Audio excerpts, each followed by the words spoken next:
Hello everyone, আমি স্নেহা। আমার নতুন একটা মিনি ব্লগে তোমাদেরকে অনেক অনেক ওয়েলকাম। সকালের সমস্ত কাজ সেরে এখন আমি চলে গেছিলাম স্নান করতে। স্নান টান করে এসে ফেসে একটা টোনার আর সানস্ক্রিন অ্যাপ্লাই করলাম। ওয়েট হেয়ারে আমি একটু সেরাম অ্যাপ্লাই করে নিচ্ছি, নাহলে চুলটা প্রচণ্ড পরিমাণে ফ্রিজি হয়ে যায়। এনিওয়ে, এদিকে সমস্ত কাজ আমার কমপ্লিট। তো এবার যাচ্ছি পুজো দিতে। আর আজকে প্রচুর ফুল ফুটেছিল গাছে, তো আমি পুজোটা দিয়ে নিলাম। আর তারপর নিচে গিয়ে বাবির জন্য রান্না করব।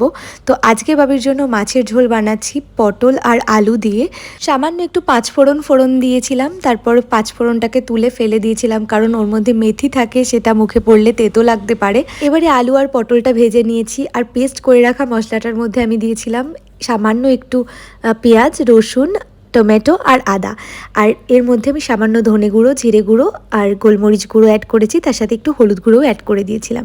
ভালো করে কষিয়ে নিচ্ছিলাম। যতক্ষণে মশলাটা কষে যাচ্ছিল ততক্ষণে আমি একটুখানি লেবুর শরবত খেয়ে নিলাম। ঝোলটা ফুটে আসলে তার মধ্যে মাছ দুটো দিয়ে দিয়েছিলাম। আর আজকে 2 পিস মাছ রান্না করেছি বাবির দুবেলা খাওয়ার জন্য। আজকে বাড়িতে দেশি চিকেন আনা হয়েছিল। বাবির রান্নাটা কমপ্লিট করে আমি দেশি চিকেন রান্নাটাও করে নিলাম। বাবির লাঞ্চ টাইম হয়ে গেছিলো, তাই আগে ওকে খাইয়ে নিলাম, তারপর আমি লাঞ্চ করতে বসেছি। লাঞ্চে আজকে ছিল মাছ ভাজা, আলু সিদ্ধ, ঘি আর ভাত। সন্ধেবেলা খেলাম ভেটকি ফ্রাইড মোমো, খেতে জাস্ট অসাধারণ ছিল। তারপর সন্ধেবেলা মা বাপি এসেছিল, সবার জন্য চা করলাম। ডিনারে খেলাম chicken chow mein. So that's it for today.